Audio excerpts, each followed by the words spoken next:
Hey, hello everybody. How are you doing? Everything fine? So. As you probably very well know, we are here for 3 new chapters about Harry. So a fanfiction trilogy about Harry Potter's adulthood. We all know about that, blah, blah, blah, blah, blah, blah. Usual disclaimer. So I don't own these characters. They are covered by copyright. I don't make any money out of it whatsoever. I just read them to enjoy myself and I hope to entertain you. And yeah. So how are you doing? Hello, Nectar. Oh, don't worry. Sorry, phone. It's all right. Go and answer the phone. I'm just gonna do a kind of warning before to start. I say that before, but I'm gonna repeat it just in case. Oh, hello, Irene. Hi. So yeah, just a little warning. I've said that before, but I'm just gonna repeat it just in case. So this fan fiction I wrote, it's not for children. It's not the usual fan fiction about Harry Potter with magic and Hogwarts and a lot of nice things and charms. I mean, there is a bit of magic, a little bit, but it's not like the main thing, and is mostly about adult stuff. So it started to get a bit intense the last time, and tonight it's gonna be kind of uh, even more intense. Let's say that. So yeah, tonight I'm gonna read the chapter. I think he's the most trying. So yeah, I wouldn't want children to hear about that. So yeah, probably I would put an age ban of 15 or something like that. 15, 16. It's not like a massive thing, but still a bit, you know. I don't want to say disturbing, but it might be for somebody. So yeah, I'm just in fluid from for warm temperature. Yeah, here it's boiling hot too.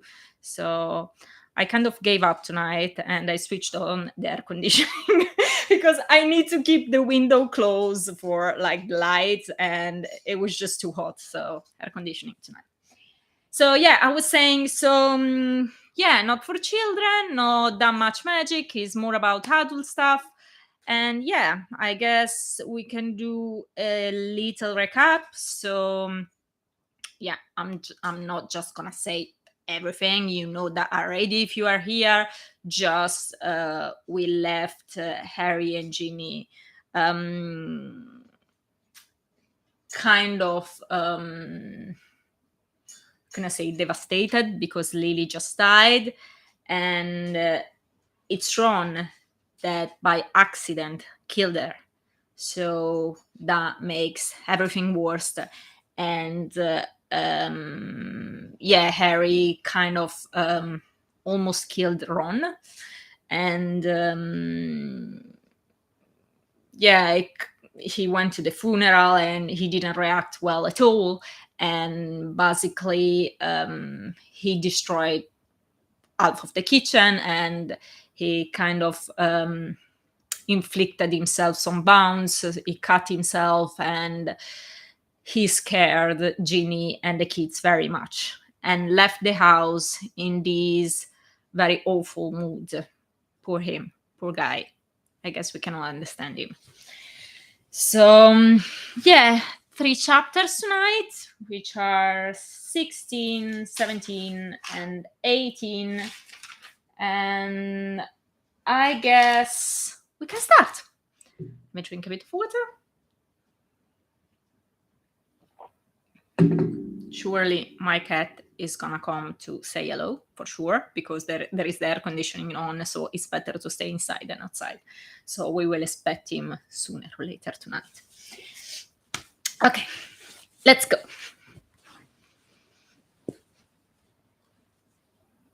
Chapter 16. I need my wand. Sorry, just put the mic a bit closer. He walked randomly, tirelessly. He didn't know which way he took, nor where he was going. The throbbing in his head wasn't abating. All his muscles were contracted and rigid, all his sensation numbed by the disarray swirling in his head. After marching a few blocks in this condition, he slowed down, out of breath. The confusion decreased enough to allow him to take in what was going on. It was now dark, in a wintry cold night. He had got out without a jacket and started to shiver. His shirt was ripped.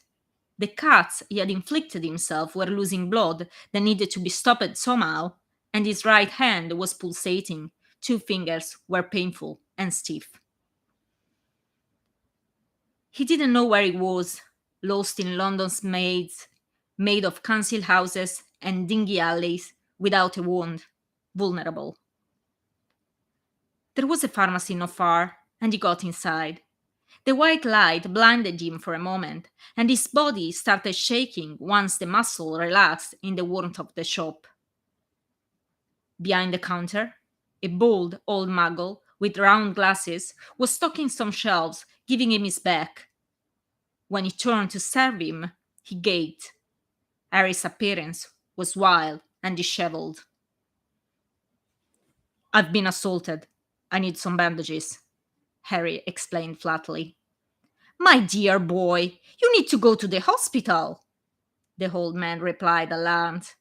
But then, observing the cuts on his forearm, a bit too neat, he faltered.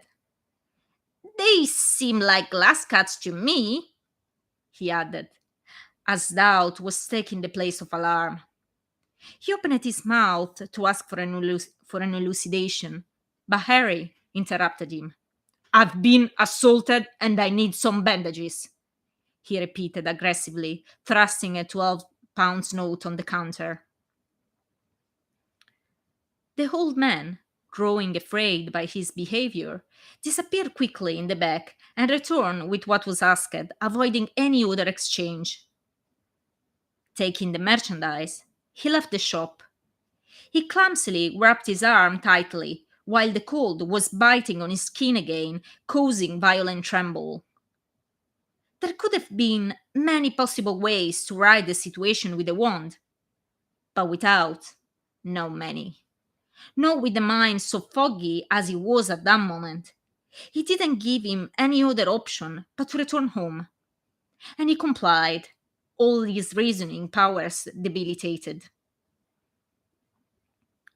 Ginny and the kids were having dinner.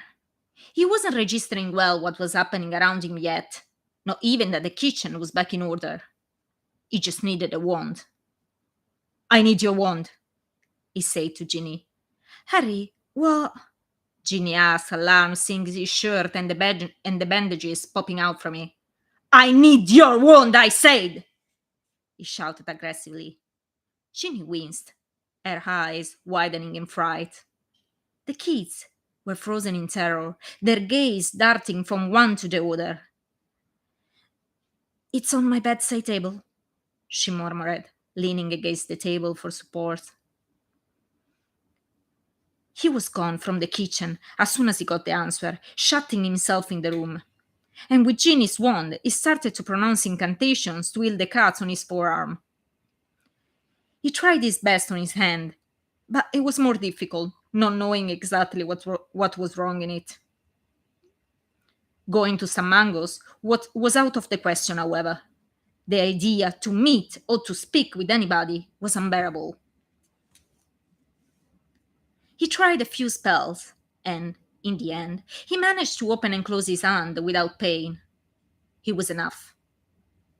He lied on his bed, fully clothed, praying to fall asleep as soon as possible, because being awake was the nightmare he wanted to wake up from. He did eventually, but it wasn't the restful doze he was looking for. Confused visions crowded his mind, bad dream after bad dream following one another. Flashes of images muddled, transforming continuously, new and old nightmares blending in a muddy pool of shapes and colors. Lily dropping down, hit by Voldemort, him tied to Tom Riddle's tombstone in the graveyard, incapable to move, and Ron was suddenly Voldemort, killing her, and then his own devilish face looking at him from the mirror. Only that it wasn't his face any longer. He was him. He was Voldemort, a ferocious Voldemort killing Ron. And then Lily on the snow again, her hair becoming blood, flowing everywhere, expanding in a blinding red puddle around her body. And Ted's eyes, where he could see a reflection of his sickened soul, a sickened soul that hit Ron. And he would wake up for a brief instant to fall again in the same uneasy slumber, more than once, in an endless succession of ghastly visions. That night, sleep didn't offer him the nothing he was hoping to get. Quite the opposite. He made him live everything that happened in the previous days over and over.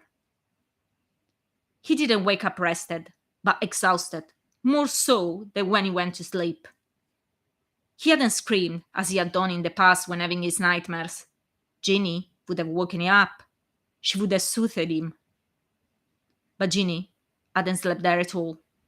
He was alone. A twinge of longing for her pervaded him for an instant, replaced very quickly by a riled bitterness. So much the better. He didn't want to be close to any human being, Ginny especially. He couldn't bear her tears. It made Harry feel even worse, even more angry. He didn't want to explore why it made him feel that way, but he knew. He just wanted to suppress Lily's death, as he had always done with what had pained him in his life. But probably the cup was too full, and Ginny crying wouldn't allow him to try anyway. He knew he was behaving unreasonably, but he didn't feel up to the task of comforting her, and he didn't want to feel guilty about it.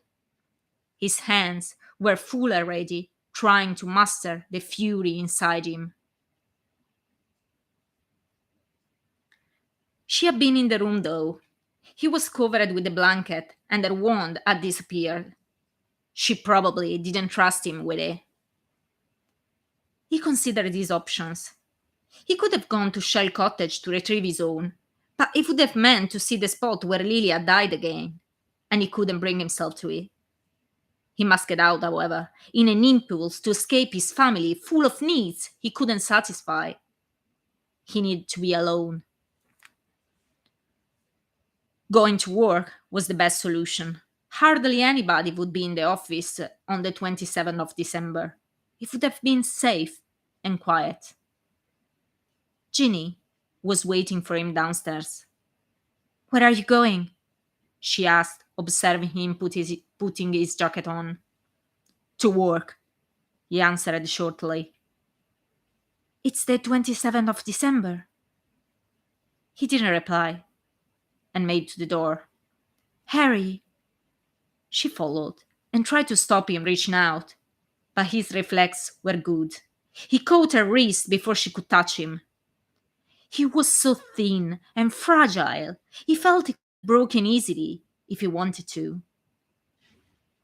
He looked at her. He looked at her white, scared face. She was slightly in pain, but he didn't free her yet. He talked slowly to make sure she would get every word of what he was about to say. I knew he had to warn her. "For your own good and mine, stay away from me."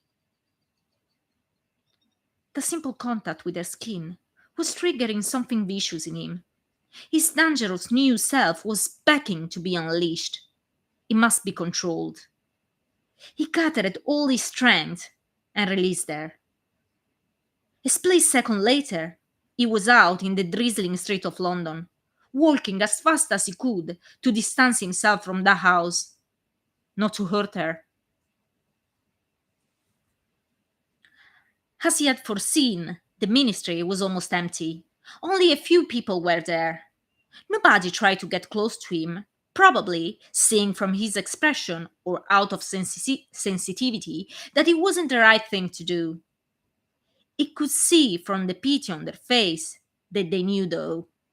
Of course, everybody knows what is happening to Harry Potter. He was so sick of it. That's why he liked the Muggle world. Nobody would give a damn about him there. He kept himself busy up to the evening. It was heaven to have his mind on something concrete, and he felt slightly better while working. He was on a new case, a potentially dangerous wizard that was suspected in having performed already a few imperious courses against muggles to make them kill each other in very gruesome manners. The picture attached to the files would have made anybody who wasn't accustomed to this kind of things extremely sick. It was full of those deranged individuals in those days. Some were just fools, attention seeking, while some others turned out to be quite dangerous, like this one, for example. All of them were united in using slight variation of Voldemort's name. He was keeping the whole department very busy, and there was always work to be done. However, everything was difficult without a wand. Erasing words on parchment, refilling ink bottles, tidying picture and files. He felt uneasy and clumsy. He had to get his own back. When he was done for the day, he got his jacket and took the lift to the main floor. The place was completely quiet now, and his steps on the marble floor reverberated in the wide and empty space. After the Hogwarts battle, when he was 17, the statue had been changed again. At first, it had been told to build one of him with his wand pointing against Voldemort's body lying defeated. But he opposed himself with such violence to the project that they had to abandon it. In the end, they opted for one, white and shining, where a wizard and a witch were standing in the center. On their respective side, there was a centaur and an house elf, all looking fiery, and under their feet, the body of Voldemort. It stood to represent the unity of different races in front of danger. It didn't exactly report the truth. Centaurs, after having participated to the battle, had disappeared in the forest, refusing to get in contact with humans any longer. And most of the house elves were still enslaved. Most because of their own choice, obviously. Hermione was still fighting her battle to help them, and slowly, through education of the young ones, things had started to change. Some of them had been freed, some had asked for it, and they were now employed and paid for their job. But it was the minority. They were still in a weak position in the magical world. He didn't use the flu powder to get home. He felt like walking, being quite sedate. But it didn't last long. As he was getting near to his place, uneasiness started to get hold of him again. Ginny and the kids were there, confused and terrified by his behavior, so different from what he used to be. He wasn't any longer the Harry they once knew and loved. A new Harry that couldn't be controlled, full of hatred and resentment, had taken that place. He would have to paint them, and himself, because he could not be what they wanted him to be. He wasn't that person anymore. As he was expecting, Ginny was there, waiting for him. A present that was only making him confront to his inadequacy in a mute reproach. He didn't greet or kiss her affectionately, as he would have done in the past when returning from work. He kept a safe distance. "I need my wand," he said austere. "You must go to Shell Cottage and get it for me." But in front of him, there wasn't the whining and scared Ginny of the previous days. She was the tough one Harry was used to. A flash of fire, passed in her eyes. I'm not your slave. I won't allow you to boss me around. I'll go by myself then, he concluded, overtaking her and going for the room. You will not find it there, she said after him. Why? I've been there today, and I've got it here. Give it to me then, he said, reaching out. I need to talk to you about something, and you must hear me out. When I'm done, you can have it. Perhaps because her face was stern without any trace of tears and so determined, he followed her to the living room. But he didn't sit down. He would listen and then get out. I sent James and Doubles to the borough. I thought it was best, since.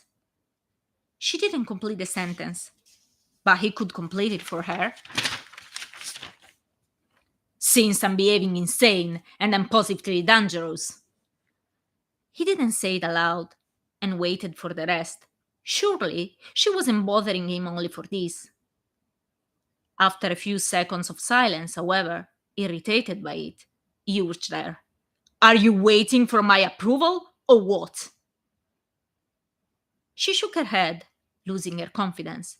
But losing her confidence, she was also losing her grip on him. I'm worried about you. I think you should come with me to some mangoes to get. He interrupted her. I'm not going anywhere. My arm is fine. I mend it by myself. I'm not talking about your arm, she replied, looking fixedly at him. Harry, getting her meaning, barked, his eyes flashing. Are you calling me mad? Ginny didn't reply, faltering under his gaze. I don't want to talk to you anymore. Give me my wand. I must talk to you about Ron as well, she let out quickly, fearing his reaction. I said I don't want to talk to you anymore, especially about Ron. Nothing you have to tell me about him can interest me in any way. I want my wand. She started panicking, fretting, and talking faster. Harry, you must listen to me. You must speak to the right people to set him free. He's in Azkaban and he tried. Harry didn't let her finish. Ginny, stop talking this instant. Do you seriously think I care? He yelled in a temper. Do you seriously think I would use my influence, which, by the way, I've never used, to fray him? He was bewildered by what was asked of him. How could she possibly believe he would do something of the kind for Ron after what had passed? Perhaps you are working under the delusion that when I beat Ron, it was out of shock and I didn't mean to. You are wrong. I knew what I was doing. I wanted to kill him. I would do it again given the chance. He was speaking slowly and sharply now, and he could see the shocks on Ginny's face. He went on. For what it concern me, he can fuck himself and die in there. As he said, he left the room. He didn't care about his wand anymore. He just had to get away from her. He didn't trust himself. Ginny stood there, looking at him leaving. She didn't try to follow, nor to speak. She just stood there, in silence. And that was the end of chapter 16. So, let me see what you wrote. Hello, Marco. Don't worry about being late, it's fine. So, Dennis, I like the fanfic where Dumbledore and Harry are romantic toward each other. Oh, wow. This is not that kind of fanfiction, so yeah, don't expect anything like that. It's not gonna happen. That for sure. Just 1 second, I need to get a pen. Like usually I forgot to get one. So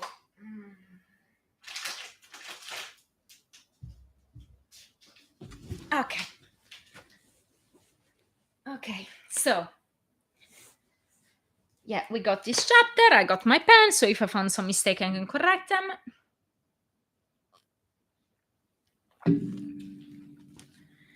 And I guess we can carry on. And we get chapter 17, Um, Now you know what I'm feeling. So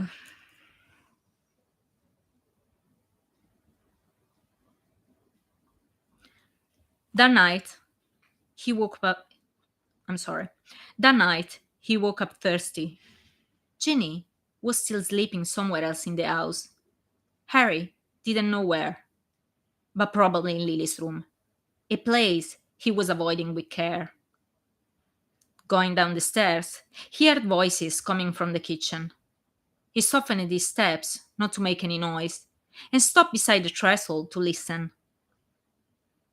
It was Ginny. She was talking with Molly through the fireplace.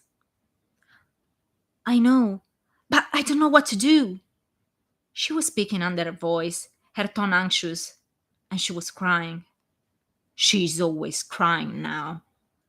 I don't recognize him anymore. He scares me. He has got that look, so full of anger and hate. I feel he might hurt me if I get too close. Don't get any closer then. She was referring to him, obviously. He didn't move. He was scarcely breathing, not to be heard. Now, Molly was replying. Ginevra, I don't know. Dad said to leave him alone. I don't know if it's wise to pressurize him. It must be awful after all that happened in his life to lose Lily too. He loved her so much. He could hear emotion in her voice, and his heart started to beat quicker. Yes, I loved her very much. And that sentiment crystallized again in the feeling of anger and resentment that was haunting him every day now.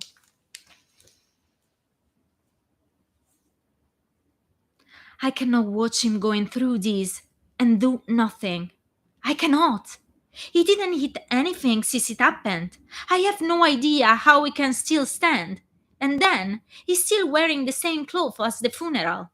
He hasn't changed, not even to go to sleep. His shirt is all bloody and ripped, and he doesn't even seem to notice. And she faltered. I'm not sleeping in the same bed with him anymore. I can feel he doesn't want me there. I don't understand. I loved her too. I'm suffering too. New tears started to fall from her eyes. Slowly and silently, he got back to the room. He didn't need to hear anything else. He felt upset against her for confiding this to Molly. She pictured him like a madman. But then, in a moment of clarity, he realized that she was right. He hadn't changed since the funeral, and he was indeed still wearing that shirt. It was sane enough to see an alarming symptom. Surely, he didn't want to be carried in some mango because he was believed crazy by everybody. He had at least to give the appearance to be a man in control of his faculties. He undressed, put his dirty clothes in the laundry basket, took a shower, shaved, and changed the bed's linen. Normal things normal people do. He slipped under the duvet this time, to sleep like a person who hasn't got trouble in the world. His wand was on the bedside table. Ginny must have left it there while he was sleeping. Relief pervaded him. He took it, and holding it in his hand like a talisman that could save him from distress, nodded off. The next morning, after another nightmarish and restless night, he made sure to be out before Ginny would awake, not to be pestered with the request of him eating.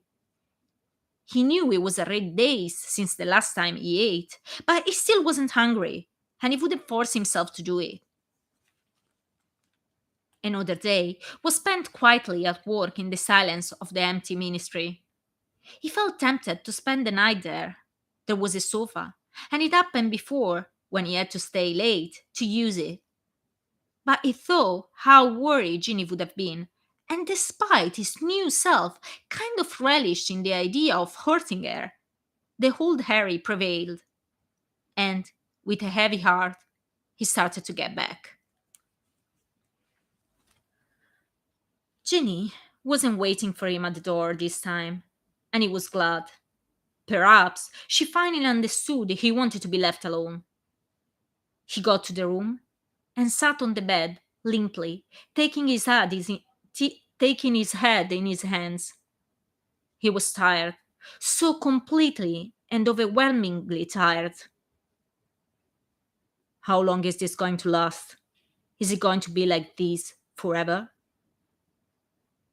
Then he heard Ginny's voice. She was in the room, close to the door, observing him.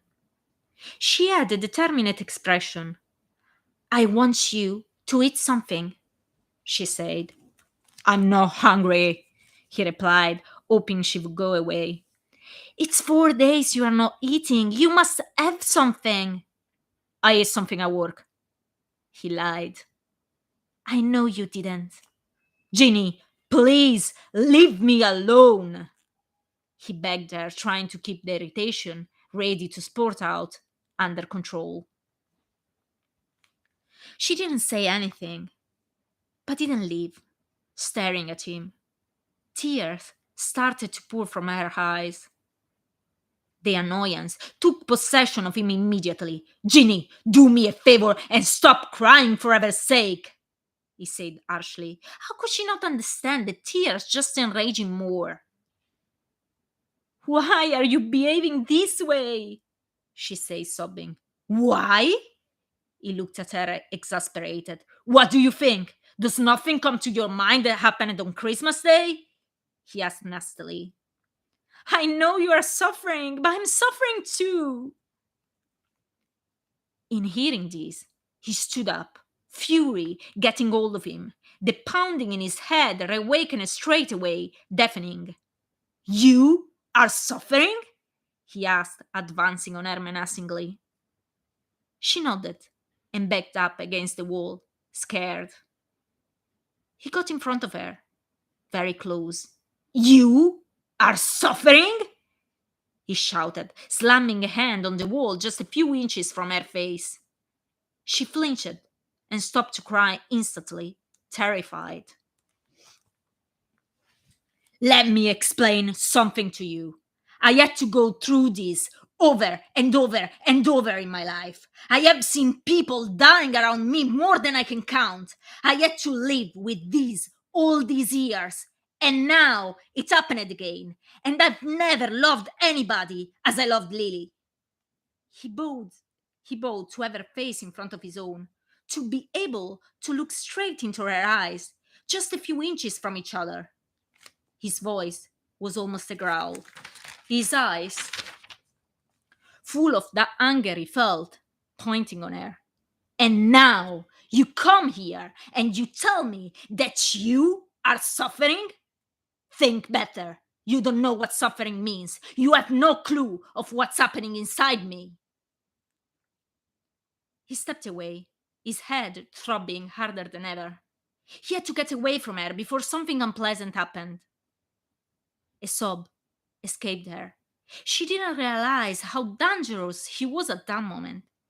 She caught up with him, reaching out for his shoulder. "You could explain it to me. I only want to help you. Just tell me how."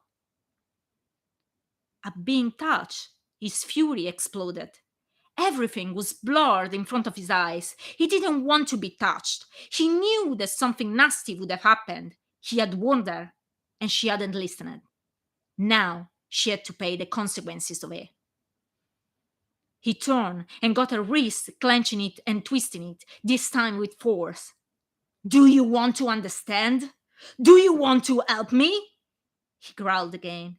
He saw her in pain, frightened, but yet she nodded. "All right," he said maliciously. "I'll explain it to you." And she pushed her on the bed. He took off his sweater, throwing it on the floor, and unbuttoned his belt. "Harry, what?" she said, trying to stand up. He pushed her back again. Quickly, he tore down her trousers and knickers.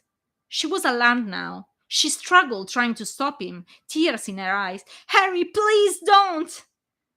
Harry forced her back violently, got her wrist roughly with one hand, and blocked them on the top of her head. "You said you wanted to understand, didn't you? You said you wanted to help," he said, looking in her eyes with venom. This is it. This is how you can help me. He drove himself between her thighs, immobilizing her with the weight of his body, and was inside her, quickly and brutally. He started to move with force, trying to placate his wrath. She couldn't possibly take pleasure out of it. He knew it, and it was as he wanted it. He didn't want her to feel any pleasure in it. He wanted her to suffer.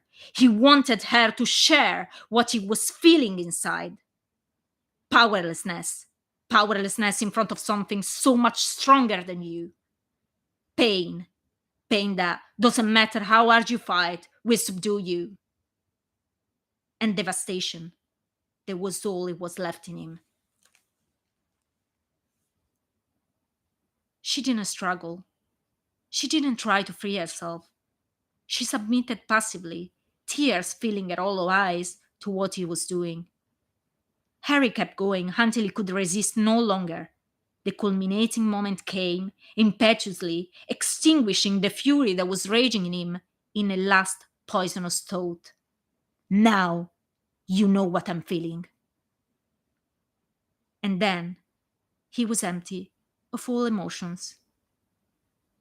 He let Ginny's hands go and fell on her, panting. The anger was gone. The pounding was gone. The void in him lasted only for a couple of seconds. 2 seconds of mercy in his devastated mind. But it was only like when the sea is retracting before the tsunami comes, destroying everything. His mind was leaving space for grief, and grief hit him hard. An ache so powerful and deep overcame him entirely. Those 3 days of hunger and hate accumulated in him turned in something much worse. And he wept. He wept in pain, sobs reverberating in all his body. He cried for Lily, for himself, for Ginny, and for his kids. He cried for all that happened to him in the past and what was happening now. He couldn't stop. Ginny was still lying under him, immobile and traumatized, her chin trembling, tears sliding silently. When she heard him weeping, however, she stiffened in surprise.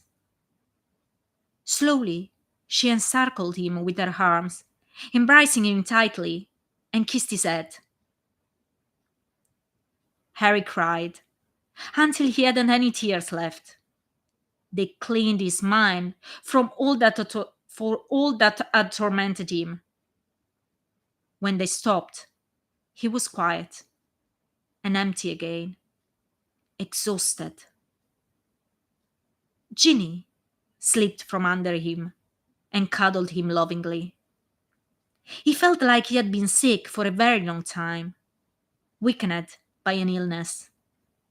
He closed his eyes under Ginny's caresses.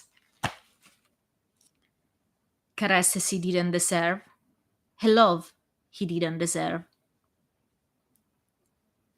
After a few minutes, Ginny left the room. She was soon back with a cup of fuming tea.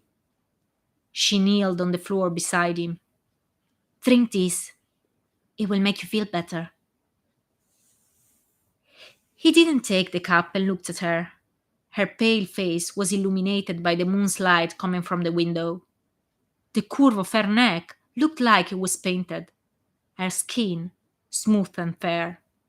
She was so delicate and beautiful, and he felt so much love for her that it pained him. He felt revolted at what she had done. Ginny, I'm sorry. I'm a monster. She shook her head with a small smile. It doesn't matter. Don't worry about it. But it does matter, he replied. You just wanted to help me, and I... He couldn't say aloud what he did, so repulsive it seemed to him now. I'm a horrible human being. I think it did help you, and you are not horrible. You are a lovely person, really. Just very much troubled. Don't think about it anymore. She kissed him, and he raised on his elbow to take the cup offered. He sipped in silence the hot drink. He sipped in silence the hot drink that comforted his spirit. The guilt was remaining, however, one more scar to add to the multitude he already had on his skin and underneath. They could never be erased. I don't really know what I've done to deserve you. Well, you defeated the darkest wizard of all times. That deserves a prize, I believe, she said, looking at him tenderly and caressing his head. He smiled at her. You are the best thing that ever happened to me, and I will fight him hundreds of times more to have you. You have me already. His stomach growled noisily, and Ginny smiled this time. Let's go to the kitchen. And, Harry? Hmm? I'm glad to have you back. And that was the end of chapter 17. It was a bit tough, as I told you. I hope you're not too shocked. I hoped it was still okay, and yeah, it finished. It finished very sweetly in the end. So yeah, still, it was a bit tough. I realized that. Irene, are you okay? Are you shocked by this turn of event? I already shocked you enough with the death of Lily. I hope this is not gonna be too much for you.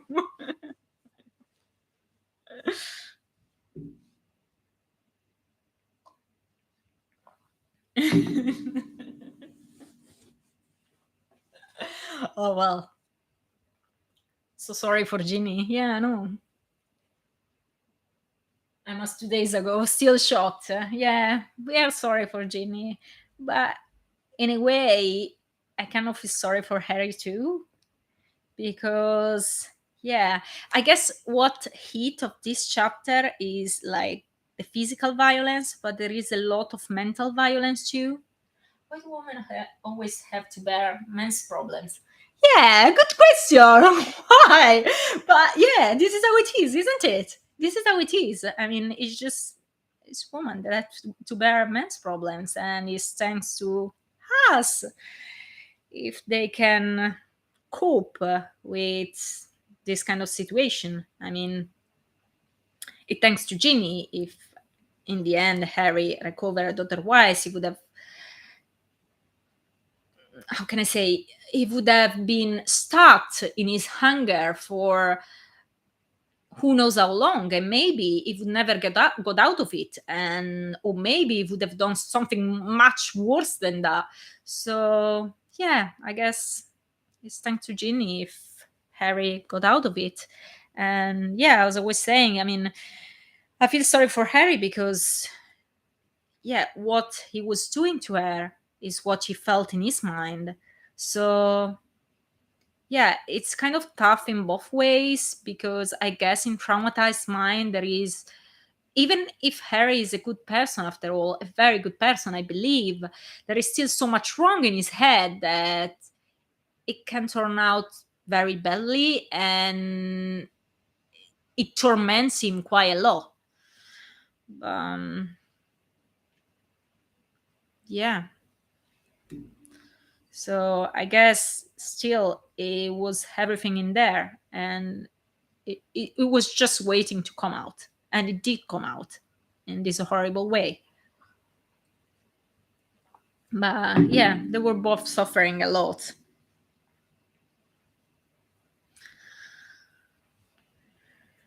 I guess we can keep going with the last chapter of tonight, which is chapter 18. And I can promise you that the worst part is over. I mean, there are still gonna be like some not very nice things, obviously, because they are in mourning after all. But yeah, this one, I guess it was the toughest. So yeah. Okay, so let's carry on. Chapter 18. Remorse. It was a long night for them. Ginny had insisted to hear all Harry's life from beginning to an end. She wanted to know it all. He was too weak to oppose resistance, and anyhow, after the treatment she had received from him, she couldn't have anything denied. He opened up to her. His joyless childhood, all that he had to confront while at Hogwarts, Cedric's death, Sirius, and Dumbledore's death. The confusion, the pain of those years, the struggle, the incessant threat of Voldemort, the fear to die, and then the realization he had to die to finish him off. He told her that he saw her on the Hogwarts ground minutes before going towards death, and the longing for her. He told her about his parents, Sirius and Lupin, appearing to him to accompany him in his journey, and how he survived. He told her everything, and, in the end, he had to admit that she was right. He felt better, lighter, as if a big weight was lifted from his shoulders. He had never recounted the whole thing to anybody. Hermione and Ron had lived with him, most of it, but he had never shared with them all the feelings involved. Ginny had been listening attentively, trying not to betray an emotion, and without interrupting. As he finished, as he finished his tale, she sighed. Harry, what can I say? Now I understand many things. My poor boy, she murmured, taking his hand. And then she added in an afterthought, there is enough to write several books. Not by me, surely, he answered, forcing a smile. I'm okay anyway. It was a long time ago, and I've been happy with you and the kids. Up to. He couldn't finish the sentence and looked outside the window. The sun was rising on a foggy, drizzling, dismal morning. The last few days' roller coaster of emotions had left him weak and weary in mind and body. We better go to bed, he said, longing for some sleep, and he knew that this time, with Ginny on his side, it would have finally been a real resting repose. When Harry woke up, it was already early afternoon. He was glad to realize that his hunger was completely gone, but a sense of desolation was nevertheless there.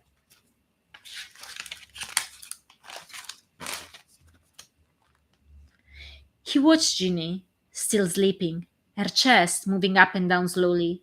He felt full of remorse for how he behaved.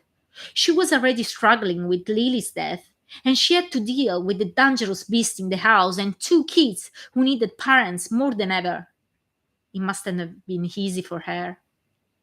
He got close and hugged her tenderly. She woke up and smiled at him. Harry was still thinking about his two boys left at the Barrow to spare them his madness. Ginny, how are James and Albus? He asked, and their smile dropped instantly. Harry. She raised on her elbows and looked faltering at him, not knowing how to approach the subject. They are not well. They didn't elaborate what happened, especially James. They are struggling with the fact that they are not going to see her again. It is the first time they encounter death, and she paused, weighing her words. They are very afraid of you. They are not old enough to guess what was passing in your head, and they don't know enough about you to be able to understand your behavior. They just saw their dad massacring their uncle, and the kitchen, the blood, the shouting. It was a bit too much to take in for them, I believe.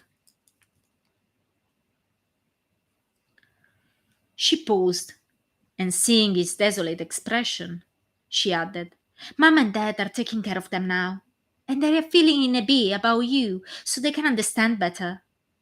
Don't worry, it'll be all right.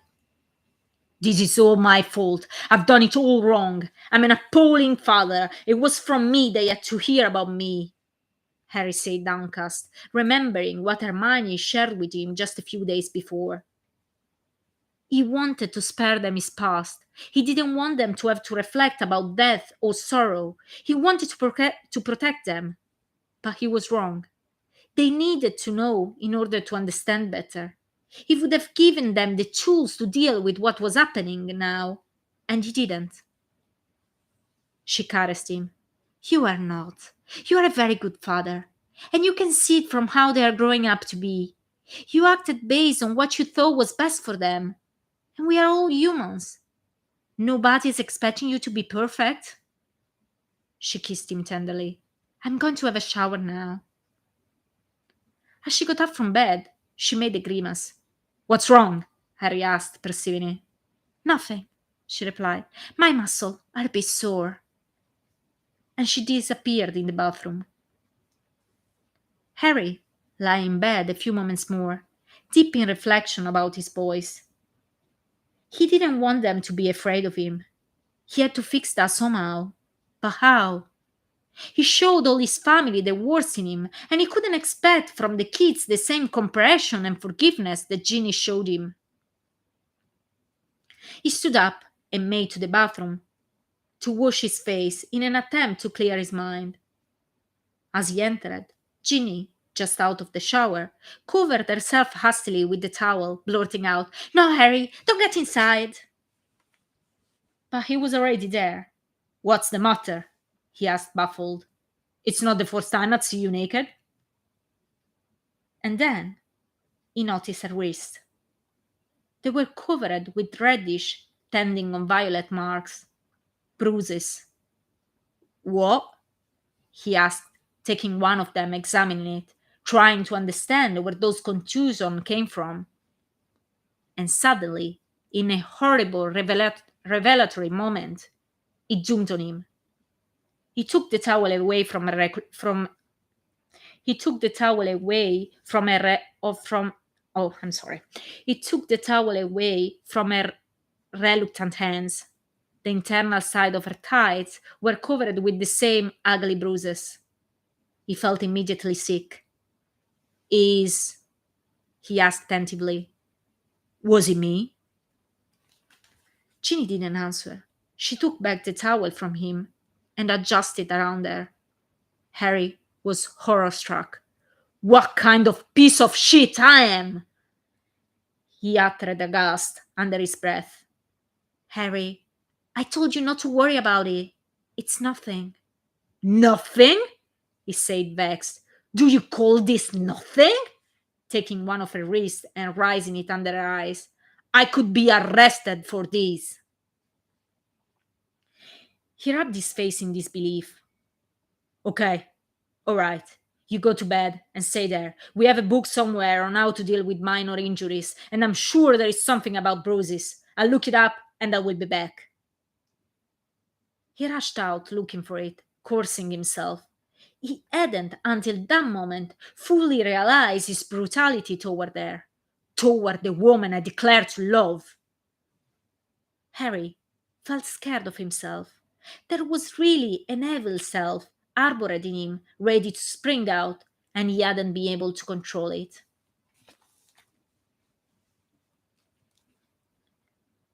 When he got back, Ginny was in bed. She was smiling. You are taking these a bit too seriously.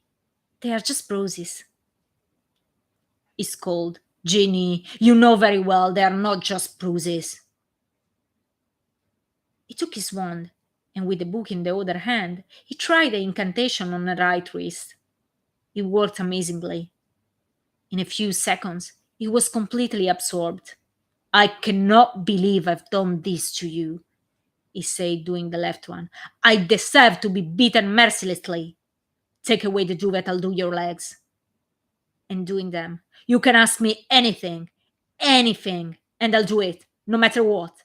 I'll never forgive myself for this. As he finished, he covered her back and stand close to her, feeling the worst of criminals. There is something, I would like you to do for me, she said, wavering. Go on, I'll do anything you ask me, he answered, eager to redeem himself. I want you to get Ron out of Azkaban. And here, the chapter 18 finished. The last one for tonight. I hope you enjoyed it. And now we left then the genie as Harry to free Ron, that right now is his worst enemy from Azkaban. So yeah, next week we will see how Harry will react to this, what he will do, if he will indeed try to free him or not, and why Ginny asked this thing from him. And yeah, did you enjoy it?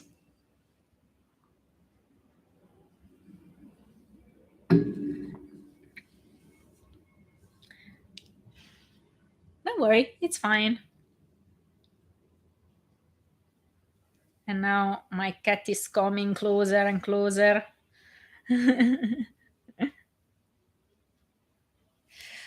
Okay, so yeah, I guess I can wish you a good night, and I hope to see you next week. And here we are. I hope to see you next week, and yeah, have a good night. And thank you again to be here. Thank you. I appreciate it very much. It's always nice to have somebody to listen to me. Time for Ginny to make herself heard. Yeah, exactly. Now it's time for her to make herself heard. Now she really can, and he has no excuses not to listen to her. Nectar, I follow your lives only for your cat. Yeah, show yourself, Ricky. Show yourself. The disturber of all my lives. Okay, so yeah, we'll find out what Ginny want for him in the next chapter. And yeah, I wish you all good night. See you next week.